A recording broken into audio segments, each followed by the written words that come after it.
है, और उसमें से एक ये भी आता है कि भगवान खुद को मैनिफेस्ट कर रहे हैं एज चैतन्य महाप्रभु।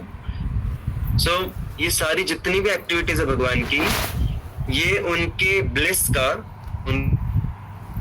है, ये उनके आनंद का एक्सप्रेशन है। ओके, भगवान लीलाएं करते हैं हैप्पीनेस अचीव करने के लिए नहीं, वो हमेशा हैप्पी हैं। उनकी लीलाएं जो है वो उनके हैप्पीनेस का एक्सप्रेशन है। It is a expression of their happiness, his happiness, right? तो whatever Krishna does, that is a expression of his happiness, not the cause of his happiness. इसलिए भगवान परिपूर्ण है। ऐसा नहीं है कि भगवान जब माखन चोरी कर रहे हैं तो माखन चोरी करने वाली एक्टिविटी उनके हैप्पीनेस को बढ़ा रही है, नहीं।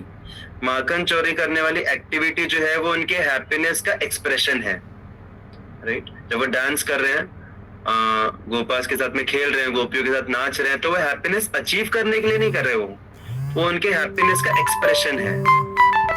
सो that's how we should understand. ये 3 अंडरस्टैंडिंग है। पहली बात कि पहला क्या था कि तीसरा तो ये है कि भगवान जो भी एक्टिविटीज करते हैं, जो कुछ भी करते हैं, वो उनके हैप्पीनेस का एक्सप्रेशन है, उनके पहला वाला पॉइंट था कि भगवान परिपूर्ण है, और परिपूर्णता का ही एक लक्षण है कि उनके अंदर कुछ तो कमी भी होनी चाहिए, तभी जाके वो परिपूर्ण होंगे। तो तत्व के अनुसार is complete, perfectly complete, but रसा के अनुसार उनको वो सेवक का जो भाव है वो उनको टेस्ट करना है, और वो टेस्ट कर सकते हैं वो परफेक्ट सेविका के मूड को अपना के, that is Shrimati Radha Rani mood. दूसरा, जब हम बात करते हैं कि परम सत्य परिपूर्ण है, तो परम सत्य डज नॉट मीन कृष्णा, परम सत्य मीन्स राधा कृष्णा। तो उनका जो कॉम्बिनेशन है दैट मेक्स कृष्णा एज परिपूर्ण। एंड थर्ड इज दिस, एक एडिशनल नोट बोलना चाहूंगा कि जब हमें कृष्णा अकेले भी दिखते हैं ना, then also not, he is not alone, he is with Shrimati Radha Rani inside him, like Shrimati Radha Rani within his heart, कि अल्टीमेटली श्रीमती राधा रानी भी इनकी ही एक्सपेंशन है, राइट? तो श्रीमती राधा रानी उनके अंदर है, उनके हृदय में है, या फिर वो अलग है उनसे। In both the cases they both are inseparable. और ईशोपनिषद में ऐसा वर्णन आता है कि ओम पूर्णमद पूर्णमिदम पूर्णात् पूर्णमुदच्यते पूर्णस्य पूर्णमादाय पूर्णमेवावशिष्यते। मतलब भगवान जो है पूर्ण है, परम सत्य पूर्ण है, और उनमें से पूर्ण जब बाहर निकलता है तो भी वो पूर्ण ही रहते हैं, right? That is spiritual mathematics. 1 - 1 is, what is 1 - 1? 0। वो हमारा मटेरियल मैथमेटिक्स है, लेकिन स्पिरिचुअल मैथमेटिक्स अलग है। स्पिरिचुअल मैथमेटिक्स में 1 - 1 इज 1। तो भगवान कभी कम नहीं होते। ऐसा नहीं कि श्रीमती राधा रानी उनके अंदर है, उनके हृदय। Shrimati Radha Rani is expansion of Krishna only, right? तो श्रीमती राधा रानी उनके अंदर है, दैट इज 1। श्रीमती राधा रानी अलग हो गई तो 1 - 1, लेकिन फिर भी she is there within his heart. मतलब ये समझना थोड़ा मुश्किल है बुद्धि से। कृष्ण का जो प्रेम है हृदय में, उन्होंने ही प्रेम को ही रूप राधा रानी का दिया है, मतलब वो प्रेम ने राधा रानी का रूप लिया है ना। एग्जैक्टली, वैसे ना, या perfect. And that Prem is still existing with in his heart. ऐसा नहीं कि वो राधा रानी बाहर निकल गई तो वो कम हो गया, ऐसा नहीं। उनका प्रेजेंस कम नहीं हुआ, उनका प्रेजेंस उतना ही अभी भी है उनके हृदय में, even though she separate also. तो लाइक दैट कृष्णा इज परिपूर्ण। I hope some of you could understand. At least जिन्होंने पूछा, she should be able to understand. Okay, yes, Nisha Mataji, thank you so much. I hope many of you must have understand, most of you, because आप लोग इतने mature हो गए हैं अभी, इतना सब कुछ आपको पता है already. So we'll go to today's shloka. सभी साथ में रिसाइट कर सकते हैं। 7.18 उदारा सर्व एवैते ज्ञानी त्वात्मैव मे मतम्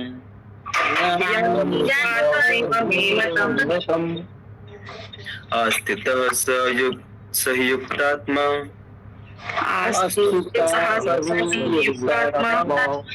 माम एवानुत्तमां गतिम्।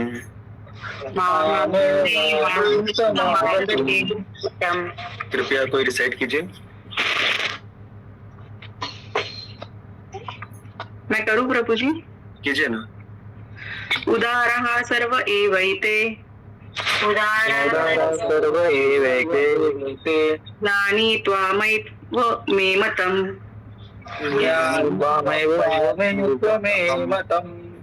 आस्थितः सः हि युक्तात्मा मामेवानुत्तमागतिम्। साधु साधु साधु। कोई नया मेंबर रहेगा तो सोचेगा रे साधु साधु क्यों बोल रहे हैं।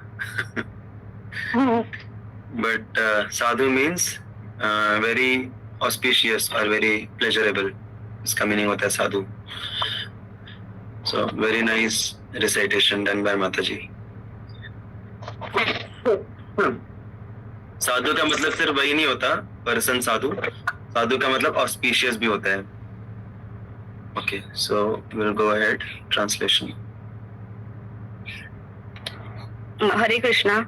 All these devotees are undoubtedly magnanimous souls, but he who is situated in knowledge of me, I consider to be just like my own self. Being engaged in my transcendental service, he is pure to attain me, the highest and most perfect goal. Hare Krishna. Hare Krishna. Thank you Kalyani माता जी। ये जो श्लोक है बहुत इसका elaborate discussion हो सकता है, बहुत डीप मीनिंग है इसका, और पता नहीं मुझे बहुत कम लग रहा है 20 मिनट इसके लिए, अच्छा नहीं लग रहा, but still what can we do, we have to limit to 20 minutes. तो देखिए, पहली बात तो हमें समझना है कि जो भी लोग, जब यहाँ पे भगवान बता रहे हैं कि all these devotees are undoubtedly magnanimous souls, मतलब ये जितने भी लोग मेरे पास आते हैं ये सभी बहुत बड़े धर्मात्मा हैं। उदारा शब्द यूज किया है भगवान ने, उदारा, मैग्नानिमस है। तो किनके बारे में बात की जा रही है यहाँ पे, कैसे डिवोटीज के बारे में बात की जा रही है? ऑल दीज डिवोटीज मतलब सारे ऐसे डिवोटीज बहुत उदार हैं। तो कैसे डिवोटीज? हाँ, 4 प्रकार के डिवोटीज जो भगवान के पास आते हैं। कौन है वो 4 प्रकार के डिवोटीज या 4 प्रकार के लोग?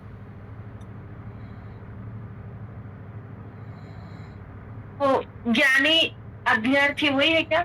यस यस, ज्ञानी, अर्थार्थी, अर्थार्थी, हाँ। आर्त, it's not earth, it is आर्त, आर्त। और चौथा जिज्ञासु। Very good. तो ये 4 प्रकार के लोग भगवान को अप्रोच करते हैं, जो परेशानी में है, जो कुछ न कुछ प्राप्त करना चाहते हैं जीवन में, और जो जिज्ञासु हैं, और जो ज्ञानी हैं। तो ये 4 प्रकार के लोग भगवान को अप्रोच करते हैं, और भगवान इन सभी के प्रति बहुत कृतज्ञ हैं। भगवान को जरूरत नहीं है, वो स्वामी है, लेकिन भगवान, जैसे बोला जाता है ना, भगवान प्रेम के भूखे हैं। तो भगवान को बहुत खुशी होती है जब कोई उनको अप्रोच करता है। तो इसीलिए जब हम मंदिर में आते हैं तो दर्शन जब हम लेते हैं भगवान का, तो एक तो हुआ कि हमें खुशी होती है भगवान को देख के, लेकिन भगवान को भी खुशी होती है हमें देख के। तो Srila Bhakti Siddhanta Saraswati Thakur used to say that हमें भगवान को देखने से ज्यादा हमें आतुरता होनी चाहिए कि भगवान हमें देख के प्रसन्न हो। तो जब हम मंदिर में आते हैं भगवान का दर्शन लेने के लिए, तो अच्छी बात है, दर्शन करना चाहिए, भगवान को निहारना चाहिए। लेकिन अगर कभी मूड नहीं भी है, अगर सपोज मंदिर में आए और लग रहा है कि अरे यार अभी दर्शन लेने के लिए अंदर जाना पड़ेगा, सीढ़ियां चढ़नी पड़ेंगी, दंडवत वगैरह करना पड़ेगा, उससे अच्छा चलो प्रसाद भी भगवान का एक स्वरूप है, तो गोविंदा से प्रसाद खा के चलो वापस।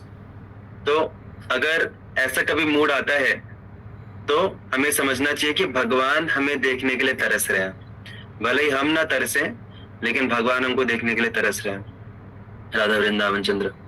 और हम किसी भी भावना के साथ भगवान के सामने आते हैं, वो बहुत ज्यादा ग्रेटफुल होते हैं हमारे प्रति कि चलो भाई कैसे भी आया, चलो एटलीस्ट मांगने के लिए आया, बट आया तो कम से कम मेरे पास।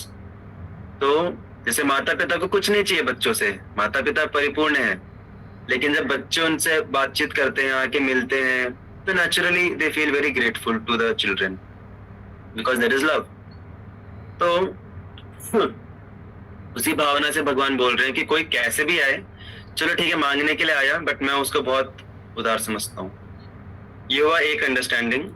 दूसरा अंडरस्टैंडिंग अगर हम और डिवोशनली इसको अगर हम देखें, तो ये तो वही लोगों की बात, जनरल लोगों की बात, उनको भी भगवान कृतज्ञ है, उनके प्रति भी, उनको भी धर्मात्मा बोलते हैं भगवान। लेकिन डिवोटीज में भी कभी कभी ये भाव आता है कि अगर मेरे जीवन में कुछ तकलीफ आ रही है, अगर मुझे कुछ तो प्राप्त करना है जीवन में, तो क्या मुझे भगवान से मांगना चाहिए या नहीं मांगना चाहिए? अगर मैं भगवान से मांग रहा हूँ या भगवान से नहीं भगवान से मांग रही हूँ, तो क्या वो मुझे शुद्ध भक्ति से बाहर तो नहीं कर रहा? क्योंकि हमने डिस्कस किया है कि शुद्ध भक्ति मतलब अहेतुकी, अप्रतिहता, मतलब हमें कुछ बिना किसी अल्टीरियर मोटिव के भगवान की प्रसन्नता, उनको सेवा करना चाहिए। तो अगर हमें कुछ चाहिए या हम कुछ परेशानी में हैं और हम भगवान से मांग रहे हैं, तो क्या वो शुद्ध भक्ति के अंदर इंक्लूडेड है या नहीं है? किस किस को लगता है कि शुद्ध भक्ति के अंदर इंक्लूडेड है? Give a thumbs up. किस किस को लगता है कि नहीं है? Give a thumbs down. भगवान से कुछ मांगना भौतिक स्तर पे, वो शुद्ध भक्ति में इंक्लूडेड है कि नहीं है? आज मेरे सवाल बहुत अच्छे हो रहे हैं, but I am proud of myself. So क्योंकि आप लोगों का जैसे जैसे अपग्रेडेशन हो रहे थे, मेरे क्वेश्चंस का भी अपग्रेडेशन होना चाहिए ना, नहीं तो बहुत सिली सिली क्वेश्चंस लगेंगे आप सभी को। तो हमारे आचार्यगण क्या बोलते हैं कि शुद्ध भक्ति का जब डेफिनेशन आता है तो उसमें बोलते हैं अन्याभिलाषिता शून्यम। ये श्लोक ना अगर हमें कंटेस्ट हो गया ना तो बहुत अच्छी बात है, क्योंकि ये परिभाषक सूत्र है, ये परिभाषा श्लोक है शुद्ध भक्ति का। तो हमें होना चाहिए ये याद, लगे तो मैं बाद में भेज भी सकता हूँ व्हाट्सएप पे, याद करना चाहिए हम सभी को, ये परिभाषा पता होनी चाहिए। नहीं तो कोई बोलेगा अरे शुद्ध भक्ति क्या है, भक्ति क्या है, हम कुछ भी बोलेंगे, उससे अच्छा हमें क्लियर प्रिसाइज अंडरस्टैंडिंग होना चाहिए। तो शुद्ध भक्ति का जब डेफिनेशन आता है तो शास्त्र बताते हैं अन्याभिलाषिता शून्यम ज्ञान कर्मादि अनावृतम अनुकूल्येन कृष्णानुशीलनम भक्तिरुत्तमा। तो उत्तमा भक्ति या शुद्ध भक्ति क्या होती है? बहुत सारे फैक्टर्स है इसके अंदर, बट हम पहले वर्ड को पकड़ेंगे। अन्याभिलाषिता शून्यम मतलब अन्याभिलाषा शून्यम नहीं बोला है, अन्याभिलाषिता शून्यम बोला है। There is a difference between अन्य अभिलाषा शून्यम एंड अन्य अभिलाषिता शून्यम। ओके, तो डिफरेंस क्या है? अभी डिफरेंस वर्ड में अगर हम देखें तो कहाँ पे डिफरेंस आया? अभिलाषा। हाँ, अभिलाषा था पहला वर्ड, और दूसरा वर्ड क्या है? अन्य अभिलाषिता। तो इता में डिफरेंस आया, राइट? तो इता का डिफरेंस क्या होता है? जैसे फॉर एग्जांपल मैं आपको बताता हूं कि वो चला गया, ओके, वो चला गया, और अगर मैं बोलता हूं कि वो चलता है, तो चला में और चलता में त ऐड हो गया ना। तो जब भी त ऐड होता है तो एक मीनिंग में डिफरेंस हो जाता है। चला गया और चलता, इसमें फर्क क्या है? वो चला है या फिर वो चलता है, दोनों में फर्क क्या हुआ? चला है और चलता है में क्या फर्क हुआ? भूतकालिक वर्तमान। हाँ, वेरी गुड।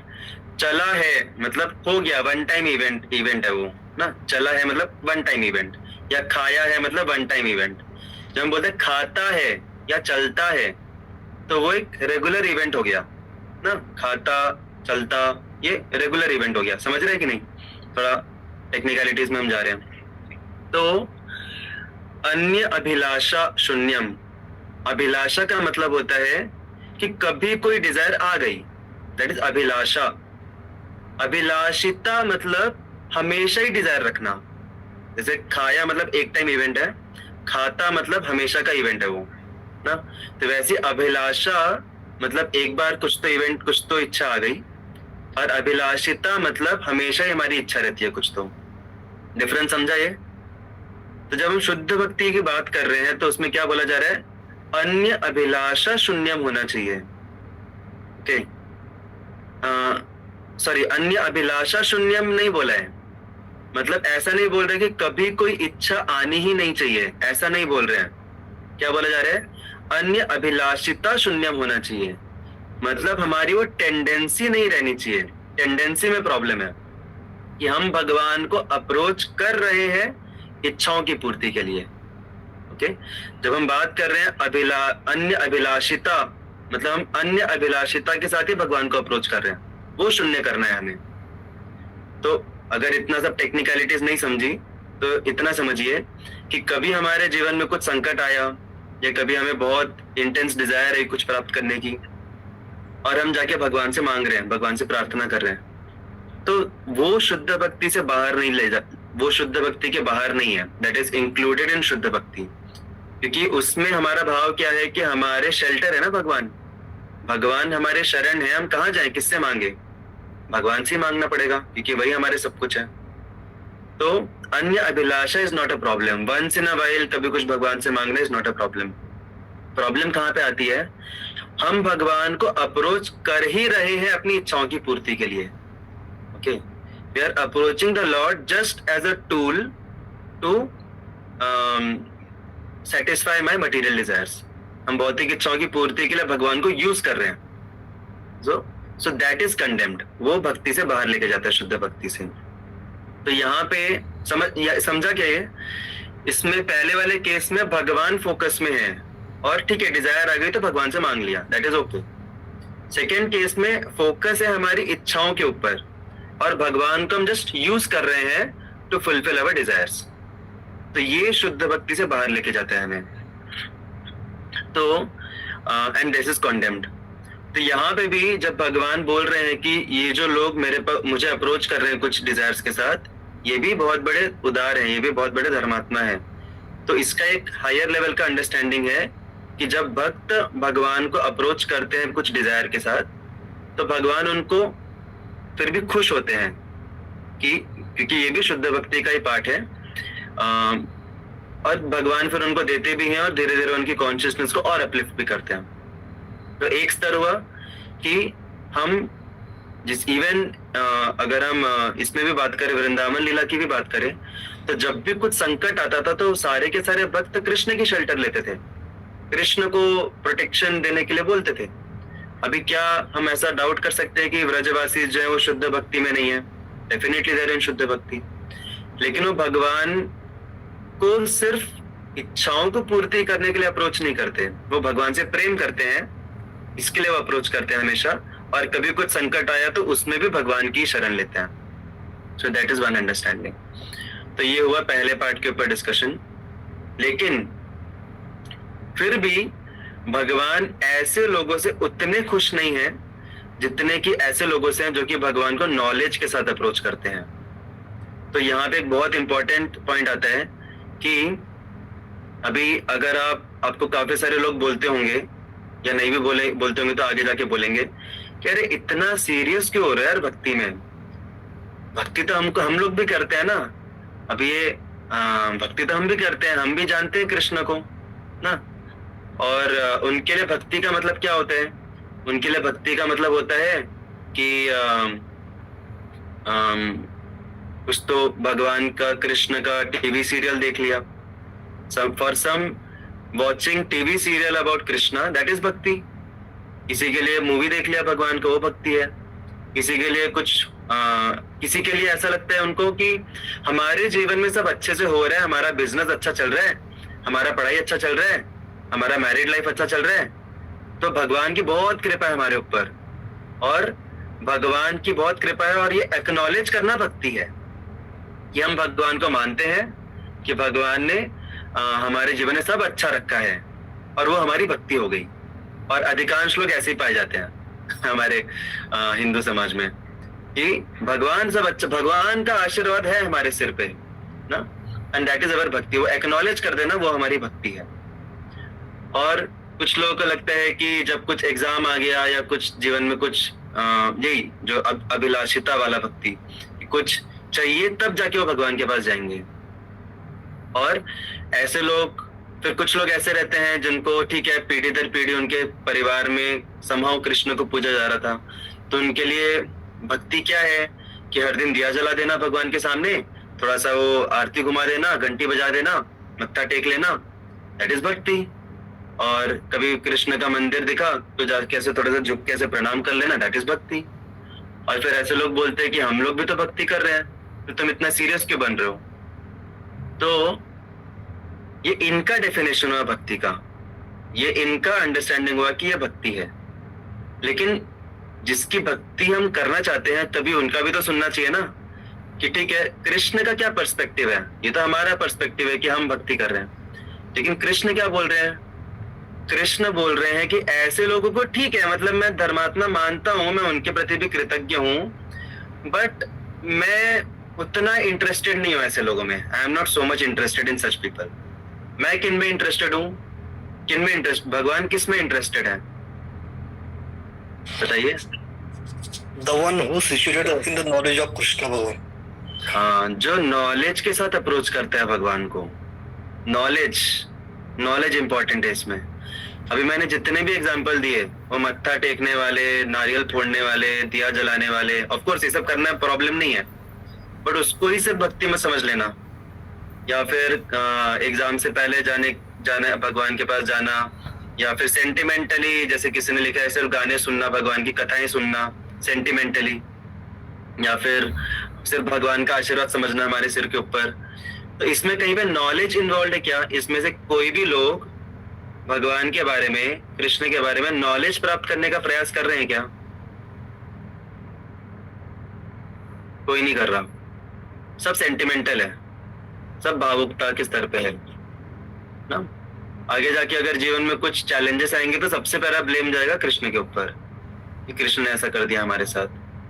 तो ऐसी सेंटिमेंटल भक्ति जो है ना, उसका ज्यादा फायदा नहीं है।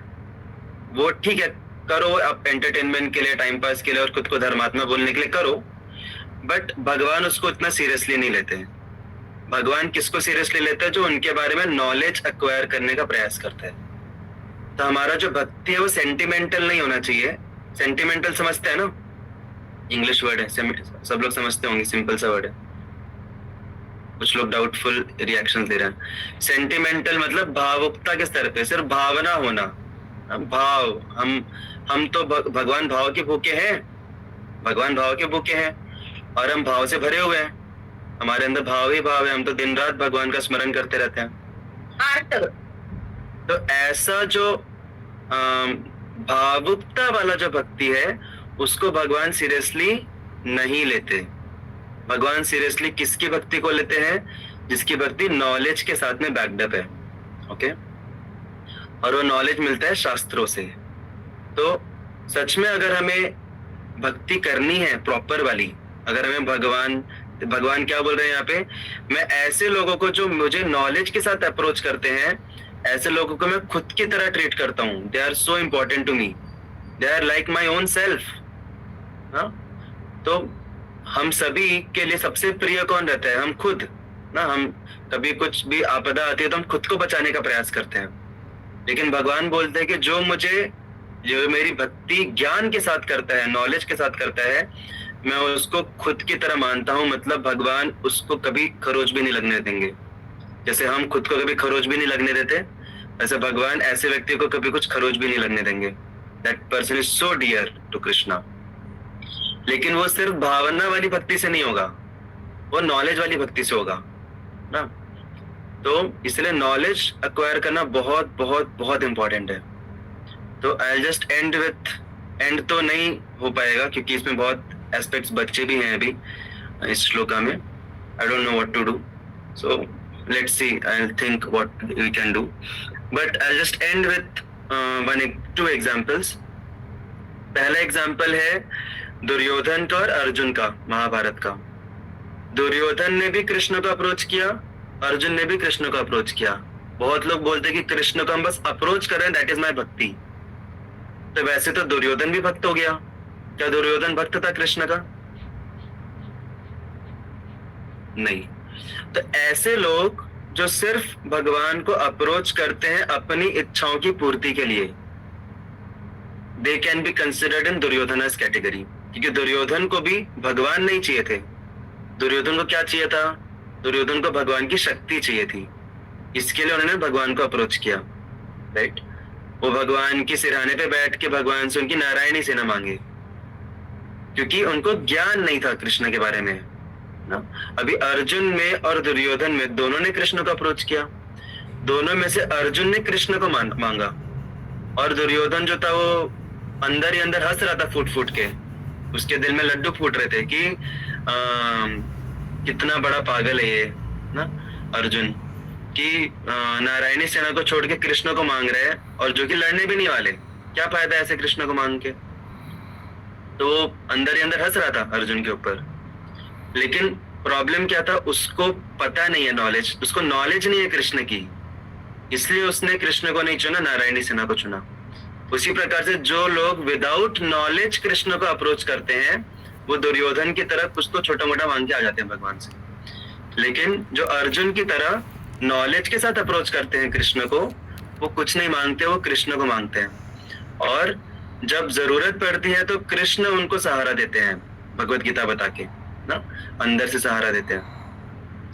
इसीलिए हमें नॉलेज एक्वायर करना चाहिए कृष्ण के बारे में by reading, hearing about him.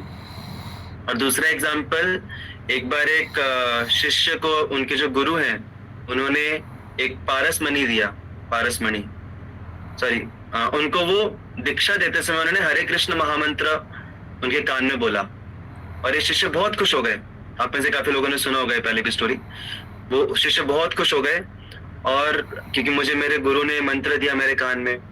और जब बाहर निकले, वो जा रहे थे अपने घर, तो देखा कि कुछ बच्चे खेलते खेलते हरे कृष्ण महामंत्र गा रहे हैं, कुछ बच्चे, कुछ माताएं कपड़ा धोते धोते हरे कृष्ण महामंत्र का कीर्तन कर रही हैं, कुछ लोग जो बिजनेसमैन है वो अपना सामान रखते रखते हरे कृष्ण महामंत्र बोल रहे हैं। तो वो घर नहीं गया, वापस उसने यूटर्न लिया, वापस आया अपने गुरुजी के पास और बोला, अरे गुरुजी, मुझे लगा आपने मुझे कुछ तो स्पेशल मंत्र दिया है, ये मंत्र तो सबको पता है, तो फिर फायदा क्या हुआ मेरे में और इनमें, फायदा क्या हुआ?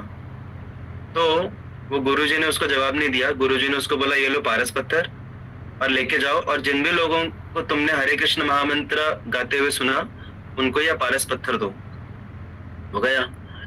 और वो पारस पत्थर उसने उन बच्चों को दिया, तो बच्चों ने पारस पत्थर लिया और उससे वो कैचम कैच खेलने लग गए एक दूसरे को। वो बोला, अरे पारस पत्थर है, कैचम कैच खेलने के लिए क्या? छीन लिया उनसे वापस। और फिर गया वो माताओं के पास जो कपड़े धो रही थी, और फिर उनको ले जाके दिया वो पारस पत्थर। और वो जो और माताएं थी वो इतनी खुश हो गई, वो बोले कि अरे हमको जरूरत थी इसकी। और ये जो शिष्य था उसने बोला कि चलो फाइनली किसी को तो समझा पारस पत्थर का वैल्यू। और फिर वो जो माताएं थी उन्होंने कपड़े धोना शुरू कर दिया उस पारस पत्थर के साथ, उसको पीट पीट के जैसे पत्थर से पीटते हैं, ऐसे पारस पत्थर से पीटना शुरू कर दिया। वो अपना सिर पीटना शुरू कर दिया उस व्यक्ति ने। और फिर वापस से उससे पारस पत्थर लिया और फिर जाके जो बिजनेसमैन है उसको दिया। तो बिजनेसमैन बहुत खुश हो गया, इसको लगा चलो बिजनेसमैन है, इसको तो अक्ल होगी। बिजनेसमैन ने क्या किया, वो पारस पत्थर को यूज किया एज अ पेपर वेट। अपना जो बिल्स वगैरह जो भी रहते हैं अलग अलग रिसिप्ट्स, बिल्स, वो हवा से उड़े ना, उसको रखने के लिए पेपर वेट की तरह यूज किया। तो ये वापस छीन के वापस ले जाके गुरु के पास दिया। वो बोला कि अरे पागल लोग हैं वो, उनको पता नहीं पारस पत्थर की वैल्यू क्या है। तो गुरुजी ने बोला कि यही तुम्हारा आंसर है, तुम्हें भले ही वो लोग हरे कृष्ण महामंत्र गाते हुए सुनाई दे रहे हो, बट तुम में और उनमें फर्क क्या है? क्या फर्क है बताइए? नॉलेज। हाँ, फर्क है नॉलेज का। वो कर रहे हैं सब कुछ बट विदाउट नॉलेज कर रहे हैं। ऐसे ही बहुत सारे लोग हमें देखेंगे जो बोलेंगे हम भी भक्ति कर रहे हैं, हम भी बहुत बड़े भगत हैं, हमसे बड़ा भक्त कोई है नहीं दुनिया में। लेकिन प्रॉब्लम क्या है? नॉलेज नहीं है उनको, अज्ञानता में कर रहे हैं, कुछ भी कर रहे हैं, जो मन में आ रहा है कैसे भी कर रहे हैं। हम में फर्क क्या है? We are doing everything with knowledge, proper knowledge. और ऐसे लोगों को भगवान खुद से अभिन्न समझते हैं। Hare Krishna. So we'll stop here for today. Srimad Bhagavad Gita ki jai. Sorry for extending little bit, but ये भी कम है जितना एक्सटेंड किया. श्रील प्रभुपाद की जय. हरे कृष्णा कृष्णा कृष्णा हरे हरे, हरे राम राम राम हरे हरे. हरे कृष्ण प्रभु जी. हरे कृष्णा. प्रभु जी.